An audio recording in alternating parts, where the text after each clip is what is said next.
Assalamualaikum warahmatullahi wabarakatuh. Waalaikumsalam warahmatullahi wabarakatuh. Yang pertama saya mengucapkan banyak terima kasih atas kehadiran teman-teman. Pada saat ini saya akan menjelaskan tentang rencana tugas saya, rencana tindak lanjut yaitu RTL yang judulnya Rencana Pembelajaran Berbasis Proyek dengan Komunitas Belajar. Judul itu sendiri di sini ada kebugaran jasmani melalui tari kembang Genggong yang sudah pernah kita lakukan dari tahun-tahun kemarin. Anak-anak praktik pada pegelaran lokal karya pada penerimaan rapor semester gaji. Di sini ada latar belakangnya yaitu kebugaran tidak hanya didapat dengan cara berolahraga tapi juga bisa dengan cara menari.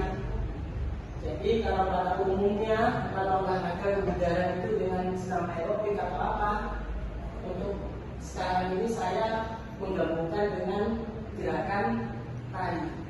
Tari kreasi misalnya tidak hanya mendukung aspek budaya tetapi juga melatih kebugaran jasmani seperti meningkatkan fleksibilitas, kekuatan otot, daya tahan tubuh, melatih keseimbangan serta komunikasi motorik.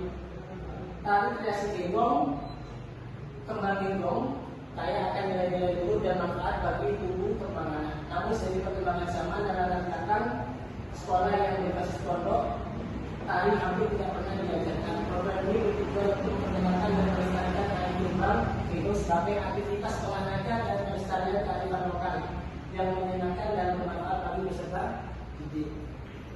Yang berikutnya yaitu tujuan. Tujuan dari program ini yaitu satu, melestarikan kearifan lokal dan menanamkan rasa cinta terhadap budaya bangsa. Yang kedua, meningkatkan aktivitas fisik dan kesehatan peserta didik. Seperti yang saya bilang tadi di awal bahwa olahraga saya akan gabungkan dengan gerakan tari. Kalau umumnya itu kalau cuma senam aerobik, kalau sekarang saya pengen dengan gerakan tari. Yang ketiga yaitu mengembangkan keterampilan sosial seperti kerjasama pada saat praktek, komunitas dan sportivitas, memperkuat rasa kebersamaan dan kekompakan antar peserta didik. Ini untuk capaian dan langkah-langkah dan hasil yang diharapkan.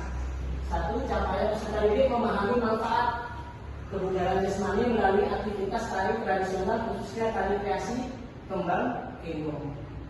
Yang kedua, pemahaman dan pelestarian kebudayaan lokal. Yang ketiga, peningkatan kemampuan sosial dan kolaborasi, peningkatan keterampilan fisik dan kreativitas, dan pembentukan karakter positif, peningkatan antusiasme belajar. Jadi cara pelaksanaannya yaitu perencanaan program, pengenalan tari kembang genggong, pembelajaran berbasis proyek, mempraktikkan tari kembang genggong, refleksi dan evaluasi, pelaporan dan dokumentasi. Hasil yang diharapkan dari kegiatan ini yaitu meningkatkan kesadaran siswa akan budaya lokal, terciptanya hubungan sosial yang lebih baik antar siswa, pengembangan karakter, nilai positif, peningkatan motivasi belajar dan kreativitas terbentuknya komunitas belajar yang kuat. Ini, sedangkan di sini ada capaian atau langkah hasil yang diharapkan, yaitu indikator siswa memiliki pengetahuan dalam mengenai jenis aktivitas kebugaran jasmani, gerak, tarik, tulang ritme yang mengandung aktivitas kebugaran jasmani serta nilai-nilai yang terkait di dalamnya. 2. Siswa mampu berkomunikasi secara efektif, bekerja dalam tim, dan menunjukkan keterampilan sosial yang baik. Siswa menunjukkan peningkatan dalam keterampilan motorik dan kreativitas. Yang berikutnya yaitu struktur program dan mitra dalam komunitas belajar. Struktur programnya yaitu jenis program, kurikuler, skala program siswa SMP kelas 8, pengaturan program dilaksanakan di ruang aula, sekolah atau kegiatan P5 yang seperti di awal saya cerita tadi, bahwa nanti tujuannya yaitu anak-anak bisa menampilkan di depan wali santri pada saat penerimaan rapor semester ganjil. Yang kedua, mitra atau rombel, kepala sekolah sebagai penasihat dan masih dapat dalam rombel, guru PJK dan rekan sejawat berdiskusi bersama dan mengembangkan materi penugasan evaluasi. Yang ketiga, wali kelas berdiskusi bersama dan mengembangkan konten untuk presentasi. Konten berdiskusi bersama dan memfasilitasi panen karya. Yang berikutnya, kapasitas yang dimiliki oleh sekolah atau kelas. Yang pertama, kita memiliki yaitu ada manusia, di antaranya kepala sekolah, guru dan santri atau siswa. Yang kedua, ada fisik, ruang aula sekolah serta alat pendukung lainnya. Yang ketiga, sosial, adanya aturan di sekolah yang berdampak kepada seluruh warga sekolah. Yang keempat, lingkungan sekolah yang kondusif. Yang berikutnya yaitu finansial. Dananya sendiri yaitu menggunakan dana pos dan iuran siswa.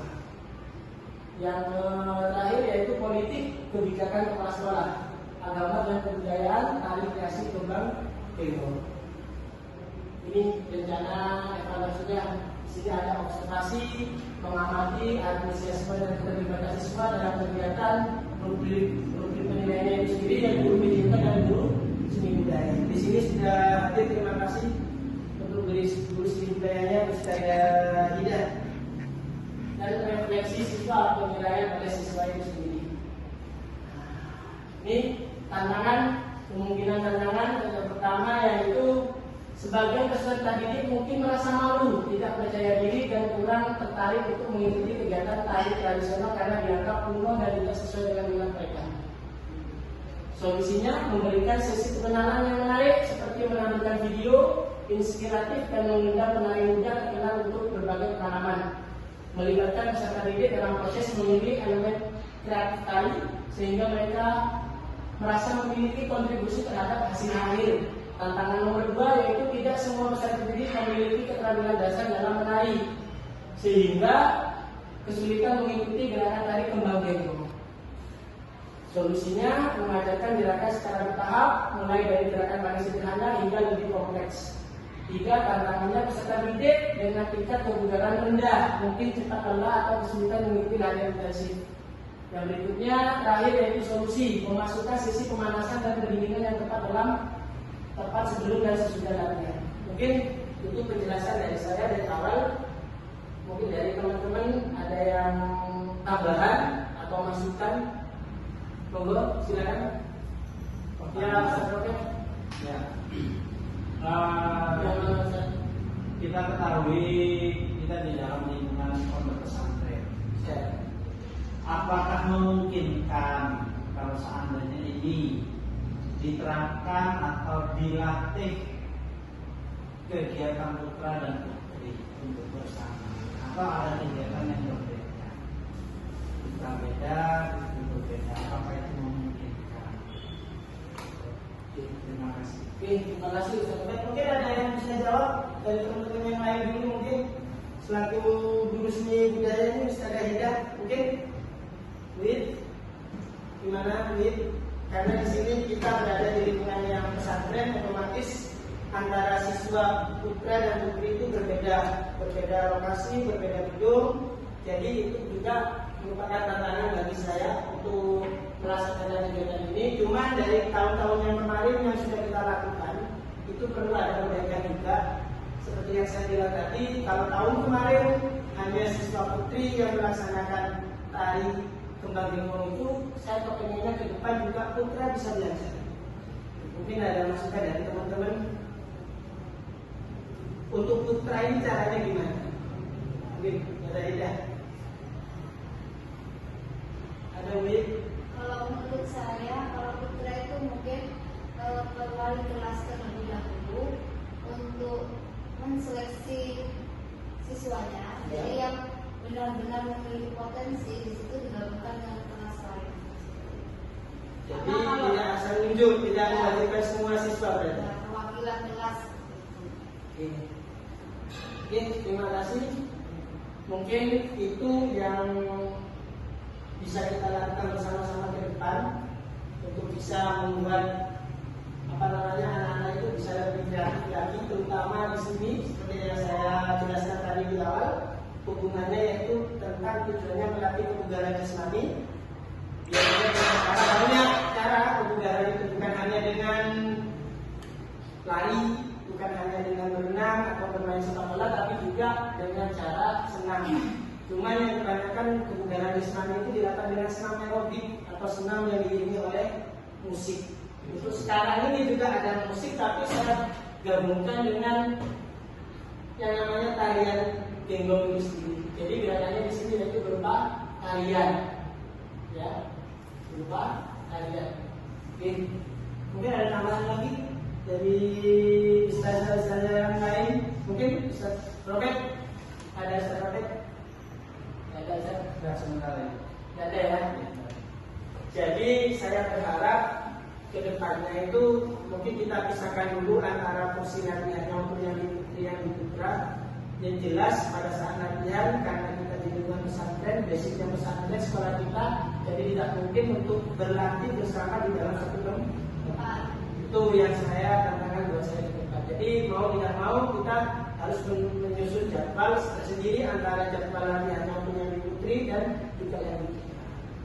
Oke, saja. Ini kalau boleh ini tambah. Kalau di pramuka itu ada yang namanya pembina satuan putra dan ada pembina satuan putri. Kenapa harus ada satuannya? Karena ada sesuatu orang yang tidak perlu pembina putra ketahui di pembina putri. Begitu pula dengan sebaliknya. Nah, ini terkait dengan latihan putra dan putri. Mungkin usulannya adalah kalau seandainya untuk latihan putra itu pendamping atau pelatihnya itu putra, kalau putri itu putri itu ya. Di situ kan ada ketemu ini pelatih tari putri, ini pelatih tari putra.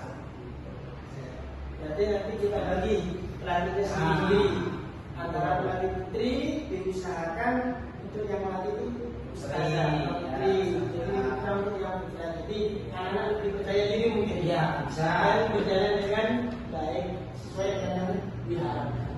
Oke, terima kasih atas masukannya untuk teman-teman. Mudah-mudahan tujuan saya nanti sesuai dengan yang saya harapkan, yang kita harapkan untuk perkembangan peserta didik di SMP Zainul Abidin. Oke, terima kasih. Mungkin ada pertanyaan lagi? Ada ya. Terima kasih atas perhatiannya untuk teman-teman. Mudah-mudahan kegiatan ke depan ini, program ini akan berjalan lancar sesuai dengan tujuan. Oke, saya tutup. Terima kasih. Assalamualaikum warahmatullahi wabarakatuh. Waalaikumsalam warahmatullahi wabarakatuh.